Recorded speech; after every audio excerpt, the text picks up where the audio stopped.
Salve meus bons, tranquilidade? Galera, esses dias eu recomendei a um colega meu o anime Solo Leveling, já que ele não curte muito ler. E curioso quanto à construção de poder do Sung, entramos em um debate de quem leva essa disputa na mão, Satoru ou Sung. Então, com base nesse debate, eu resolvi gravar esse vídeo e vamos às apresentações. De um lado, temos o professor da escola Jutsu e feiticeiro de grau especial, detentor da técnica amaldiçoada ilimitado e 6 olhos, Satoru Gojo. Galera, Satoru é considerado um prodígio, não só pela sua maestria em Jujutsu, mas a forma de usar as técnicas que muito se deve ao fato do único dele possuir duas técnicas herdadas do clã Gojo, o Ilimitado e os Seis Olhos, sendo esse um feito raro que só ocorreu há mais de 100 anos atrás. Falando brevemente sobre o arsenal técnico do Satoru, temos o Ilimitado, e é meio bizarro falar brevemente porque isso aqui dá praticamente uma aula de qualquer faculdade de exatas, então eu vou realmente tentar ser bem objetivo. Falando sobre o Limitado, confere ao usuário a capacidade de manipular o espaço em nível atômico, e isso pode ser usado das mais diversas formas, destacando aqui a forma ofensiva e a defensiva. De uma forma defensiva, temos o famoso Mugen, que faz com que os objetos que se aproximam do Gojo sejam desacelerados progressivamente e infinitamente, ou seja, eles nunca chegam a tocar ele. No modo ofensivo, os usuários do Ilimitado podem criar uma espécie de mini buraco negro, que precisa ser preenchido com matéria atraindo indefinidamente tudo ao seu redor. Essa técnica é nomeada como azul. Já a reversão dessa técnica, ou seja, a capacidade de repelir indefinidamente tudo, é nomeada de vermelho. E a junção dessas duas técnicas é o que é chamado de o vazio púrpura, que basicamente pode ser definido como uma rajada de antimatéria que sai consumindo e destruindo tudo que toca, causando um buraco onde passa. Porém, essas manipulações elas têm um preço, e elas requerem uma grande quantidade de energia amaldiçoada. E é aí que brilha a outra técnica herdada do Satoru, os Seis Olhos.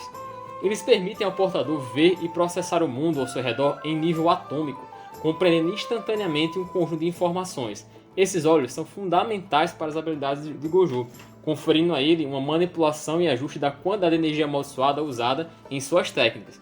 Os seis olhos também permitem que Gojo enxergue a grandes distâncias com alta definição, mesmo com os olhos vendados. E o uso adequado dos seis olhos permite aos seus usuários alterar a quantidade de energia amaldiçoada usada em suas técnicas para que praticamente zero, proporcionando-lhes um suprimento aparentemente interminável de energia amaldiçoada. Em outras palavras, as técnicas do clã Gojo, que normalmente consomem bastante energia pelo nível de complexidade, com o uso dos seis olhos praticamente tendem a zero. Embora o uso constante dos seis olhos canse o usuário, Gojo costuma manter os olhos cobertos justamente para evitar a fadiga mental. Porém, não se engane, mesmo cobertos, os seis olhos são incrivelmente poderosos justamente por esse nível de poder que o Satoru foi capaz de automatizar algumas habilidades, como é o caso do Mugen, e aperfeiçoar ainda mais as outras, como foi o caso do Vazio Púrpura. E é claro, não pode ficar de fora o trunfo de todo feiticeiro, que é a expansão do domínio, que no caso do Satoru envolve a infinitude. Ele cria uma barreira que aprisiona o alvo dentro desse infinito e sobrecarrega a mente dele com estímulos infinitos, milhares e milhares de informações em frações de segundos, o que deixa o oponente incapacitado, né? É basicamente um ataque mental. O Satoru deixa ele vulnerável e assim ele pode fazer ataques com mais precisão e maestria. O Satoru já demonstrou ser capaz de invocar seu domínio em frações de segundos, várias vezes ao dia, justamente pelo ajuste de energia amaldiçoada que esses olhos permitem. Fora esse arsenal técnico, o Satoru ainda conta com um raciocínio rápido, capacidade de voo, teleporta através do emprego da sua técnica com as coordenadas espaciais, habilidades marciais, técnicas de cura, que é lá conhecido como a reversão de feitiços, sendo capaz até mesmo de regenerar membros perdidos. Mas agora vamos falar do outro cara, o desafiante, ou desafiador. O caçador mais fraco do mundo, o solador de masmorras e o atual monarca das sombras, Sun Jiwoo. Em um mundo onde, quando você desperta como caçador de um determinado rank, você pode ter isso como uma bênção ou como uma sentença, já que se despertar no rank baixo, não tem o que você faça. Você pode treinar o que for, você pode se esforçar o quanto quiser, nada vai mudar, você é rank baixo para sempre. Então, quando você é como protagonista de Solo Leveling, em ter a capacidade de ganhar níveis cumprindo missões é extremamente fora da curva. Além disso, ele tem habilidades únicas e versáteis, fazem ele ser um protagonista assim, formidável e é incrível acompanhar essa jornada dele. Só que vamos tentar resumir aqui as habilidades do Sun, e tentar resumir mesmo, porque o cara é banhado de habilidades. Ele conta com a trindade super, né? Super força, velocidade, resistência, e mesmo dentro dos caçadores do rank S do mundo de Soul Level, o Sun consegue superar por diversas vezes e já se provou superior a aliados e inimigos nobres incontáveis vezes. Sua atitude cautelosa, herança de quando ele era um rank E, faz com que ele analise o cenário com calma, ele pensa bastante antes de agir, E além de todos os atributos físicos maximizados por seus level-ups, o Sung ainda conta com um arsenal de armas, poções e recompensas de sistema que ele pode usar para restaurar completamente seus status. No quesito técnico, o Sung possui uma vasta quantitativa, mas só para ter um panorama, ele possui uma habilidade chamada Arrancada, que confere uma velocidade ainda mais anormal do que a velocidade básica que ele já tem. Ele consegue lançar, atrair, repelir e contrair pequenos objetos, possui a capacidade telecinética, ele consegue ocultar sua presença, e um pouquinho mais à frente no manhwa, ele adquire poderes do Monarca das Sombras e ele consegue ocultar-se da realidade. Essa habilidade é chamada de apagamento existencial. Olha que absurdo, o cara oculta toda a sua existência em um nível subatômico. Ele pode trocar de lugar com qualquer uma de suas sombras, independente da localização. A princípio, ele só conseguia fazer uma pequena troca e demorava algumas horas, só que depois de um tempo ele evoluiu para viagem dimensional. O cara tá aqui e ele salta para outra dimensão praticamente. Ele consegue criar portais para qualquer lugar do universo. O Jin-Woo ainda conta com a habilidade da autoridade do governante, sendo outra habilidade telecinética um pouco mais avançada que permite controlar objetos e até mesmo oponentes sem nem que ele toque neles. Agora a habilidade da assinatura dele, que é a mais da hora, né? Fala a verdade. É a capacidade de extração de sombras, que permite a ele ter um exército particular das sombras. O Sung consegue extrair a alma de um monstro ou um caçador morto e transformar ele em par do seu exército pessoal das sombras. No momento que se tornam uma sombra dele, eles vão ser extremamente leais ao Sung e realizar todas as suas vontades da forma mais efetiva possível. Dentro do seu literal exército das sombras, a gente pode destacar alguns fora da curva, como o Bero, o Rei das Formigas, com altas habilidades tanto de combate quanto de cura. O Tusk, que era um orc vermelho xamã de alto nível, que tem habilidades mágicas de ataque e defesa extremamente efetivas. O Bellion, que simplesmente é um guerreiro nascido do fruto da árvore do mundo, possui velocidade, força e poder completamente devastador. E é definitivamente a unidade mais poderosa do exército do Sung, que além de poder invocar todos eles ao mesmo tempo, ele ainda pode ampliar o poder dessas sombras através do território das sombras, que amplia o poder das evocações do monarca. E fora tudo isso, o Sung ainda tem a astralização, que é simplesmente o ápice de todo o seu poder, né? Como monarca das sombras, transcendendo todos os status de poder e força bruta.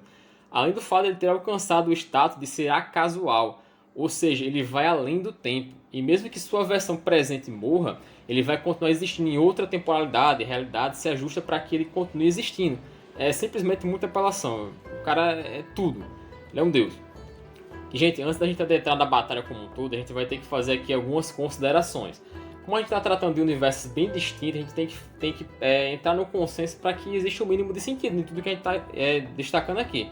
E a primeira equivalência que a gente vai fazer é que os caçadores de Soul Level a gente vai considerar eles como equivalentes de feiticeiros no universo de Jujutsu e vice-versa. Ou seja, dentro do universo de Soul Level, o Satoru seria um caçador e dentro do universo de Jujutsu, o Sung seria um feiticeiro. Dessa forma, as invocações e arsenais técnicos do Sung, para efeito dessa batalha aqui, vão ser considerados como técnicas e energias amaldiçoadas. Então, com A mais B, né, as sombras do Sung seriam consideradas como Shikigamis ou até mesmo maldições. Se a gente fizer ali um paralelo da forma como o Sung captura sombras, né, que é muito parecido com o Geto do Jujutsu, aí um disclaimer aqui sobre as invocações, né? Se você parar para pensar que as armas normais do mundo de Soul Leveling não funcionam nos monstros das dungeons, né? É a mesma coisa de você imaginar que armas convencionais não ferem as maldições nem as energias amaldiçoadas, né? As técnicas amaldiçoadas não são atingidas ou seriam equiparadas por arma, né? Claro, tem ali a questão do caçador de feiticeiros, que quando ele utiliza um conjunto de armas específico com a restrição celestial, ele consegue se equiparar. Mas assim, a gente está falando de coisas convencionais. E convencionalmente, como armas normais não ferem as criaturas das dungeons e também não ferem as criaturas amaldiçoadas, os Shikigamis e a maldição de Jujutsu, aí a gente já tem um paralelo bem interessante entre esses dois universos. Agora vamos para a análise.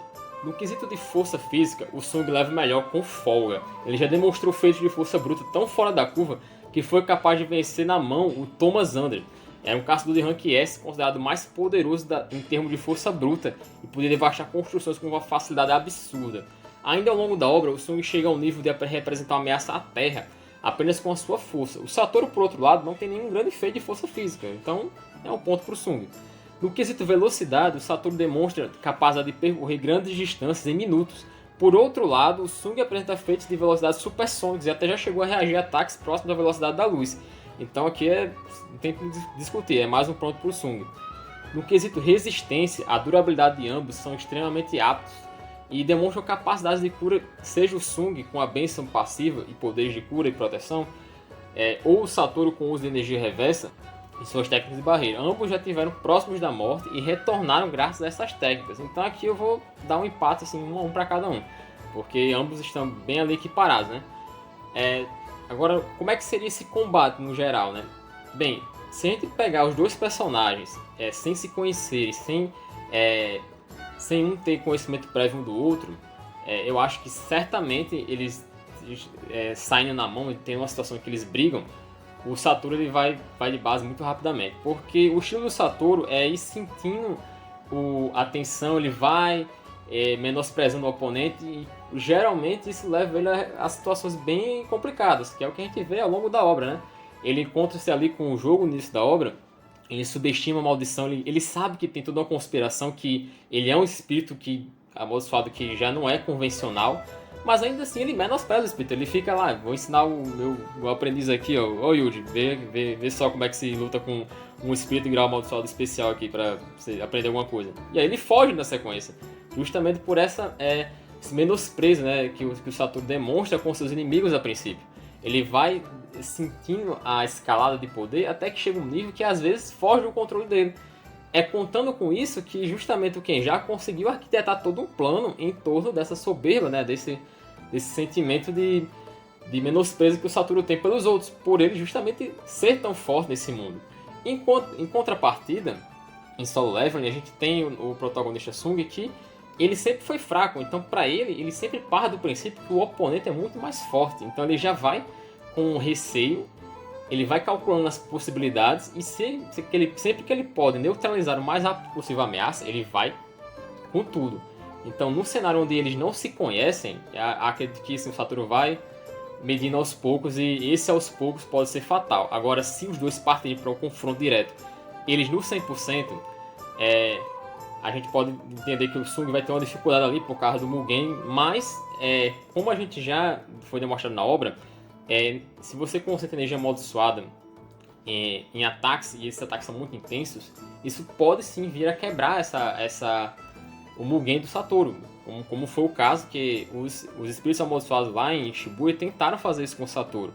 Eles concentravam a energia amaldiçoada dele nos punhos para tentar quebrar ali. Claro que para eles foi meio que impossível acontecer isso. Porém, se a gente considerar o nível de poder do Sung, é absurdo.